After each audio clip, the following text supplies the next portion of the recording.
Welcome back to Liberty Bites on the Think Liberty Network. I'm your host, William Gadsden.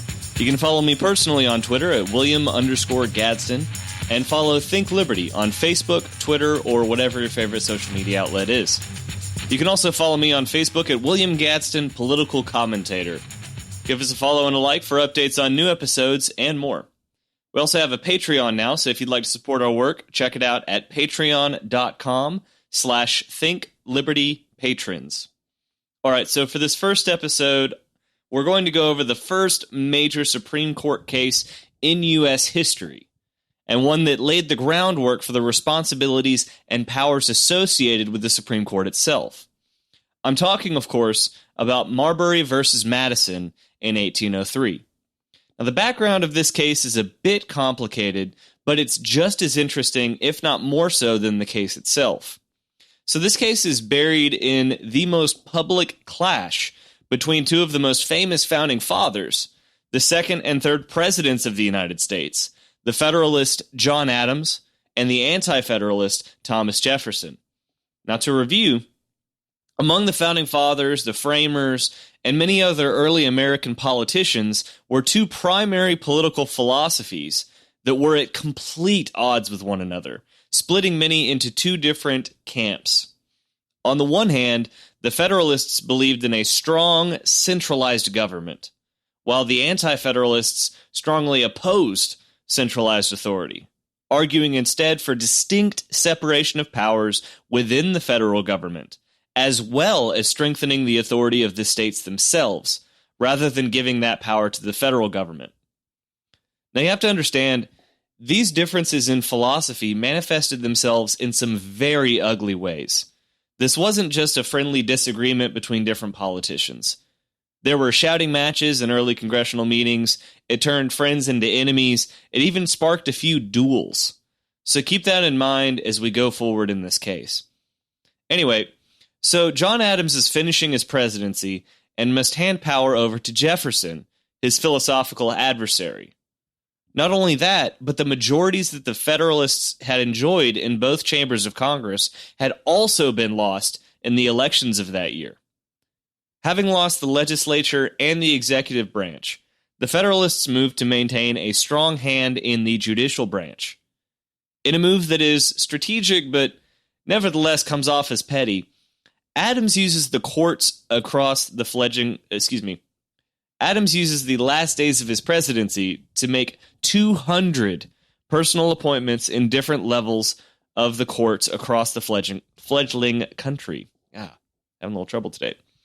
But some of these letters of appointment were not delivered before the last night of his presidency. So once Jefferson gains office, he orders his Secretary of State to refuse to see to the remaining appointments. Enter William Marbury, a man that had received one of these judicial appointments, but did not receive it before the end of the Adams presidency. Using an otherwise benign law called the Judicial Act of 1789, Marbury and several others go directly to the Supreme Court and demand that the court issue a writ of mandamus, essentially ordering the Secretary of State to deliver the appointment letters. Now things start to get very interesting. So the Chief Justice of the Supreme Court at the time was not only a Federalist himself, but also an Adams appointee named John Marshall. You would think that he would back his side, the Federalists, but instead he sees this as a very dangerous political situation. So if Marshall orders Jefferson's Secretary of State to do something with the authority stemming from the Supreme Court itself, and the Secretary of State refuses, it puts the Supreme Court and the country as a whole in a very precarious position. If Jefferson refuses to comply, then the entire question of balance and separation of powers is brought into the spotlight again, with the good chance of the entire system falling apart and the country along with it. So he makes a surprising move. Marshall rules that Marbury does have a legal right to his appointed position. Furthermore, he does have a legal remedy, because the U.S. is a country of laws, not of men, which is an extremely important quote, by the way, one that has been referenced and used in many other court cases to come.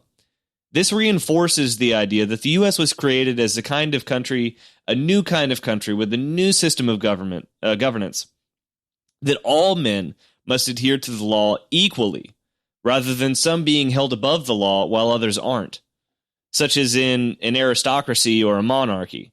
But I digress. The final question that Marshall answers in his opinion is that while Marbury is entitled to a legal remedy, that remedy is not the Judiciary Act of 1789, because that would change the original jurisdiction of the Supreme Court. And that original jurisdiction is based in the Constitution itself. What responsibilities and powers the Constitution clearly and explicitly gives to the judicial branch, and of course the Supreme Court at the head of that. As a result, the Judiciary Act of 1789 itself is also struck down because it has been stated to be unconstitutional by the Supreme Court. Now, ironically, by handing down this majority opinion, Marshall himself is doing exactly what he sought to avoid, at least ostensibly. See, the Supreme Court's decision regarding the constitutionality of different laws is what is called judicial review. But judicial review is not a power originally given to the Supreme Court in the Constitution. So Marshall is, for all intents and purposes, expanding the power and responsibilities of the court itself. So this is all very interesting, but what does any of this have to do with the here and now? Just this. Every single Supreme Court case after Marbury v. Madison is guided by this idea of judicial review, that the Supreme Court has the power and responsibility to review laws passed by the legislature and signed into law by the president.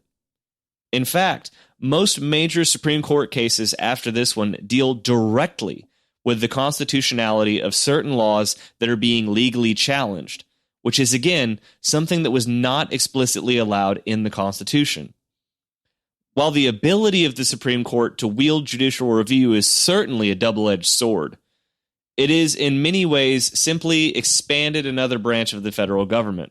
As a result, and as we will see for ourselves moving forward, it quickly became another way for the federal government to challenge the sovereign authority of the states and localities across the country, while upholding some of the broadest expansions of federal power in our history. But the Supreme Court is just getting started with the expansion of federal power. Join me next time as we go over what is probably the most damaging Supreme Court case and opinion in our history, McCulloch v. Madison. Thanks for joining us, and I hope you'll come back next time to become more liberty-centered with us. I'm William Gadsden with Think Liberty.